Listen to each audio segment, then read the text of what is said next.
Hi guys, I'm going to say in advance I'm not a YouTuber obviously, so this video is going to be horrible. But I want to put it out there in case it helps anyone.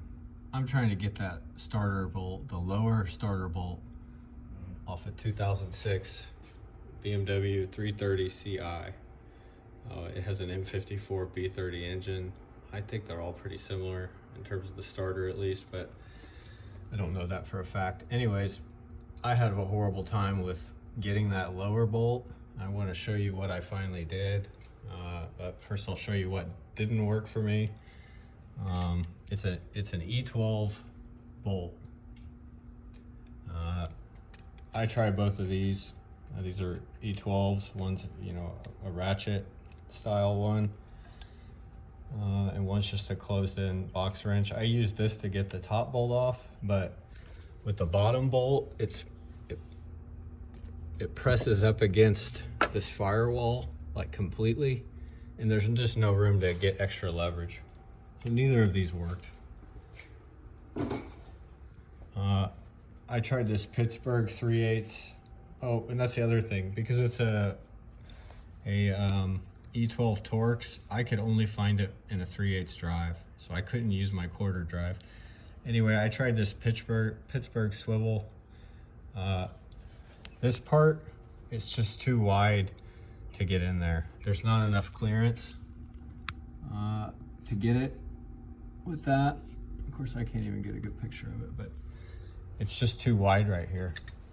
So I tried an Icon, I think a G2 series, which the heads on these are, about an 1/8 inch skinnier from here to here. However, the swivel part of the head is longer, like from here to here, than the Pittsburgh. So with this one, the Icon would fit side to side. It doesn't fit up and down. So neither of those worked.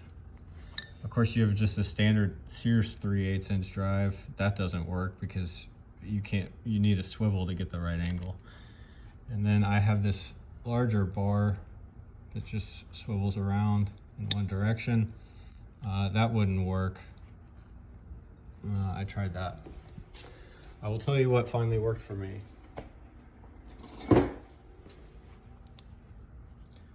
So you have your E12 bit or E12 socket, 3/8 inch drive. I had to buy some Chinese one off Amazon. I couldn't find this socket at Harbor Freight, Lowe's, or Home Depot by my house. And then I'm using, it says Thorson USA. I'm not familiar with where I got this or what it is, like brand wise, but it just swivels in one direction like this other one, but it's smaller. So what I did was I used that in combination with just a 3/4 inch closed-in box wrench.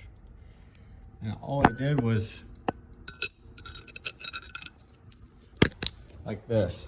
You put it on the bolt like this, put your box wrench to the left facing the car, and then pry towards the right.